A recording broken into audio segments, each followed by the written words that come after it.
governo e imprensa unidos pela prisão de Bolsonaro. O advogado César Bittencourt, que defende o ex-ajudante de ordens de Bolsonaro, Mauro Cid, afirmou ao Estadão que não há possibilidade de um militar aceitar uma delação premiada. O advogado contestou a reportagem de capa da revista Veja sobre uma suposta confissão da venda de joias recebidas pela presidência. Em canais governistas, jornalistas eufóricos falavam assim que a capa da Veja foi divulgada sobre uma suposta ruína de Jair Bolsonaro. A ministra Simone Tebet, que a gente tanto ama, também entrou nessa e pediu que o passaporte de Bolsonaro seja apreendido. Graças ao trabalho da operação da Polícia Federal e dos depoimentos dados na CPI dos atos golpistas nesta semana, nós podemos dizer que o cerco se fechou contra o ex-presidente da República. Ali está claro, está apontado como autor, como mandante da tentativa de fraudes às urnas eletrônicas. A eles o rigor da lei. E não se enganem, que busquem o mais rápido possível apreender o passaporte.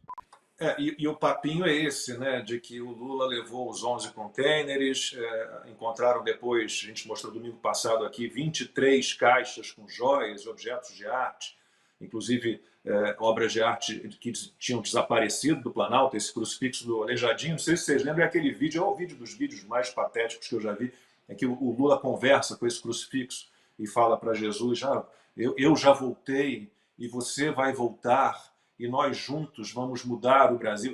O cara, ele se acha ali no nível de Jesus, de Deus, é algo impressionante. Consta. E a lei não é muito clara, né? Nem é muito clara em relação ao que é presente pessoal, personalíssimo, o que um presidente, quando deixa um mandato, pode levar, não pode levar. Mas a história é essa. Eu não vi absolutamente nenhuma investigação, sem aspas e com aspas, em relação ao Lula. Foi tudo regularizado, ele pagou lá umas parcelinhas por objetos que não foram encontrados, R$1.000 e poucos, 11 para prestações. Então, é mais um instrumento político, como a gente já viu tantos, né, durante o mandato dele, após o mandato dele. É aquela mira feita e não recolhem, e vão de todo jeito arrumar, né, um pretexto qualquer para eliminar, para extirpar, como o próprio Lula disse algumas vezes, já consta. Bom, sobre Simone Tebet, né, ela é a segunda voz, né, numa boa. O IBGE está sob o guarda-chuva dela, ela não sabia nem da indicação do novo presidente, aliás, uma pessoa brilhante, né? Uma pessoa de um nível assim elevadíssimo, o Portman, e Pockman, chame como quiser, porque a pronúncia não vai mudar a incompetência e o desvario, consta. Eu vou me reservar o direito, Lacombe, de nem mencionar sobre a Simone Tebet, né? Mas vamos lá, a questão das joias, a regra, a lei, né? Ela é questionável, ela tem uma região cinzenta do que é personalíssimo. Isso é um problema para vários ex-presidentes. O Lula confessa em vídeo que levou 11 contêineres, foi o presidente que mais ganhou presente no planeta, esse relógio já falou assim, né? E, de repente, com o Bolsonaro, é a coisa mais criminosa, uma organização criminosa.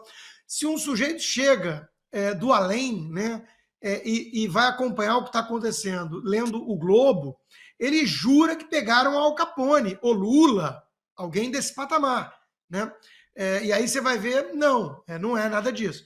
Veja, há quanto tempo tentam imputar ao ex-presidente Bolsonaro algum tipo de crime para criar uma equivalência moral, para nivelar todo mundo por baixo e tirar a ética da equação? Porque até alguns que ainda não são total psicopatas ali, eles se sentem culpados de fazer o L por conta disso, né? Uma coisa que pesa. Puxa, fiz o L, né? Eu sei quem é o Lula. O Alckmin sabe muito bem. O ladrão que quer voltar à cena do crime. Então é um negócio que fica um fardo. Então, se eles conseguirem criar uma narrativa ou se convencer, quem sabe, de que é todo mundo parecido, que o Bolsonaro também é desse tipo, né? Dessa laia, aí beleza. Então tentaram com Leite Moça das Forças Armadas, com o caso Marielle, que agora nem a esquerda tem mais curiosidade de ficar perguntando a cada 2 dias quem matou Marielle. perderam essa curiosidade. O caso Marielle, jornalistas colocaram na conta do Bolsonaro. Então, é um negócio espantoso, né? Você vê esse esforço homérico para colocar a pecha de safado, corrupto, bandido, quadrilheiro no presidente Bolsonaro, porque aí pronto, aí então tira a questão ética e aí vamos discutir quem fez melhor, e aí tudo bem, vamos ter que discutir Fernando Haddad e Paulo Guedes. É meio duro, né? Mas, bom, para a turma em torno do governo do PT, realmente o Lula foi um grande paizão, né? Turma do Odebrecht, essa turma aí, né? JBS, eles estão felizes. Veja, só para voltar na questão da fala em si, da Simone Tebet, né? De pegar o passaporte dele. Bom, eu tenho lugar de fala, né? O meu, por exemplo, está cancelado. Então, sem saber sequer de que crime eu sou acusado. Mas vamos lá, né? O Adrilles, ele escreveu na Revista Oeste um texto que acho que merece pelo menos a reflexão, ainda que as pessoas não tenham opinião formada sobre isso. Mas o ponto dele precisa ser levado em conta. Qual é o ponto dele? Que o Bolsonaro, por isso mesmo, enquanto ainda não há um pedido formal de prisão, porque parece que é questão de tempos, militantes disfarçados de jornalistas estão sedentos por esse momento, ele talvez devesse sair do país. Alguns acham que ele não deveria nem ter voltado para o Brasil quando ele estava aqui nos Estados Unidos. Por quê? Porque no Brasil é óbvio que ele sabe que isso está ali prestes a acontecer, que não precisam de um crime, que estão apenas em busca de pretextos, porque o criminoso eles já têm faz tempo. E o presidente Bolsonaro tem uma situação em que tem a família, tem o PL, tem o Valdemar Costa Neto. Ele hoje quase não fala desses assuntos mais cabeludos. Ele não se manifesta tanto mais para falar de mais decisões arbitrárias ou prisões arbitrárias do STF. Ele fala de desgoverno Lula, compara com ele parece um candidato. Isso é muito pouco para o momento que a gente está vivendo, cá entre nós. É uma ditadura. Então, fora do Brasil, ele teria mais grau de liberdade para falar, para denunciar isso. A mídia ia ter que aturar, né? Ia ter que reportar que o ex-presidente está chamando as coisas pelos seus devidos nomes. E isso talvez fizesse mais pelo Brasil hoje do que ele, com todo respeito, virar um garoto propaganda do Valdemar e do PL. Né? É um ponto a ser levado em conta. Eu acho, eu não tenho opinião forte, formada. Eu sei que eu, estando aqui, tenho uma postura diferente, talvez, do que eu teria no Brasil, que hoje eu nem posso ir se eu quiser. Então, tudo isso, Lacombe, precisa ser levado em conta. Por quê que eu estou falando isso? Porque a gente tem que levar a sério que o Brasil não é mais uma democracia e que o Bolsonaro está sendo tratado exatamente dessa maneira, como alguém que precisa ser humilhado, incriminado e imolado em praça pública por um sistema corrompido, podre, carcomido, que tem na imprensa, na velha imprensa, um aliado, um comparsa, e que precisa dessa narrativa, precisa desse show. Então, isso é o que nós estamos vivendo no Brasil hoje. Qualquer um que diga o contrário está com medo de dizer a verdade ou é cego, alienado e parte do problema. Lacombe, eu sempre fui muito crítico ao presidente Rodrigo Pacheco, desde o tempo que eu fui secretário nacional de pesca, depois enquanto candidato a Senado, e como senador continuei muito crítico. Já tive algumas conversas com o presidente Rodrigo Pacheco, na reunião de líderes ou em conversas particulares. O que eu posso dizer a vocês é que, nos últimos 30 dias, o Senado realmente, durante muitos anos, ficou de joelhos, acovardado, ao ponto da nossa população, e eu replico aqui o que conversam comigo no WhatsApp e nas minhas redes sociais, Lacombe. Fecha o Senado, fecha o Congresso Nacional, entrega a chave ao Supremo, que pelo menos serão, 100 bilhões de reais a menos para o pagador de imposto brasileiro, porque hoje o Supremo faz tudo, inclusive legislar.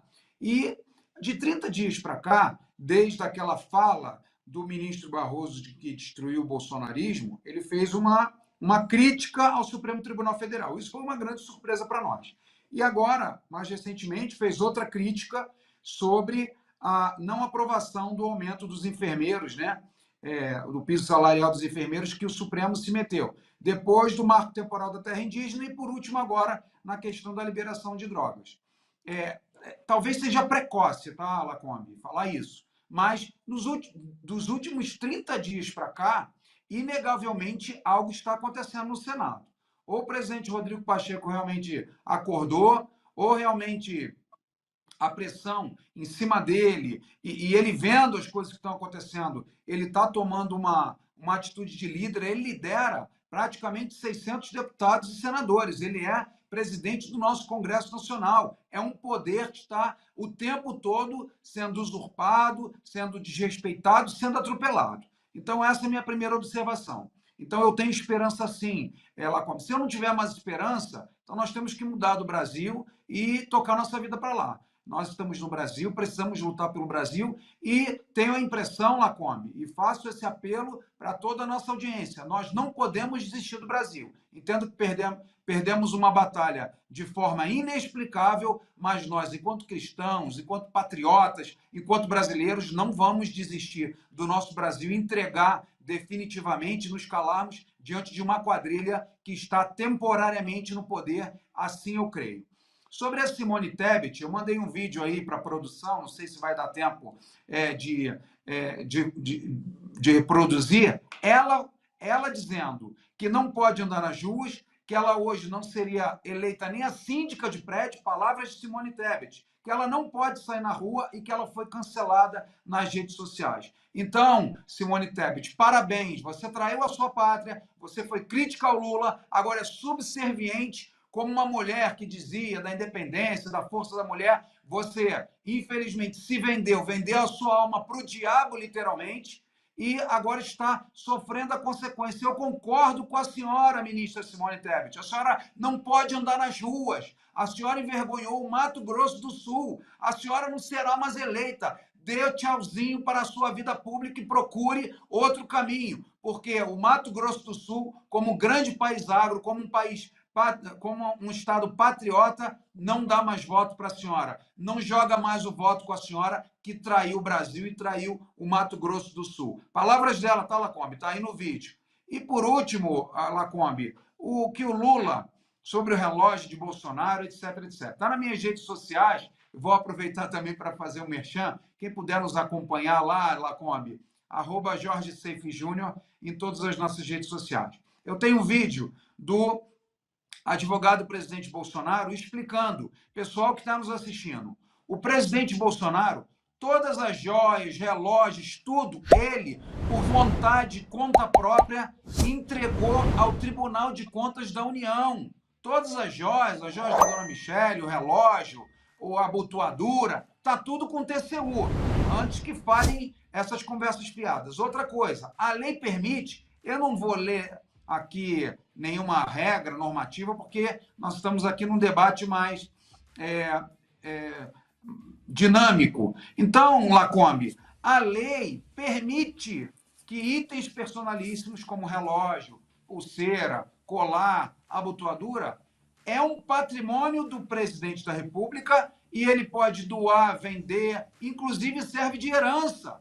Se vocês olharem minhas redes sociais, está lá o vídeo do advogado do presidente Bolsonaro, lendo as normativas e falando que entregou já as joias antes dessa confusão toda. O que eles querem é algum motivo para prender o presidente Bolsonaro, para equiparar com o presidente Lula, que é um descondenado, um ladrão, né? Vocês viram a entrevista imperdível, Lacombe, a entrevista com o ex-ministro Marco Aurélio Mello? Escutem o que ele fala. Ele fala, olha, a Corte Suprema nunca absolveu Lula. A Corte Suprema invalidou provas por uma questão territorial, um absurdo. E ele diz, né? Imperdível a entrevista do Marco Aurélio Mello. Então, isso, Marco Aurélio Mello. Então, Lacombe, narrativas, eles querem realmente prejudicar a imagem do Bolsonaro e equiparar a um ladrão. Um é capitão, um trabalhou de forma correta, um não roubou nada, deixou o país numa reta de prosperidade com ministros técnicos, e outro é ladrão, corrupto, sem vergonha. E, infelizmente, nós estamos passando pelo que nós estamos passando. E se eles prenderem o presidente Bolsonaro, ainda que com mentiras, por conluio com o Poder Judiciário, eles vão dar um grande tiro no pé, que o presidente vai ficar maior ainda. Mas eu ainda creio na justiça, Lacombe.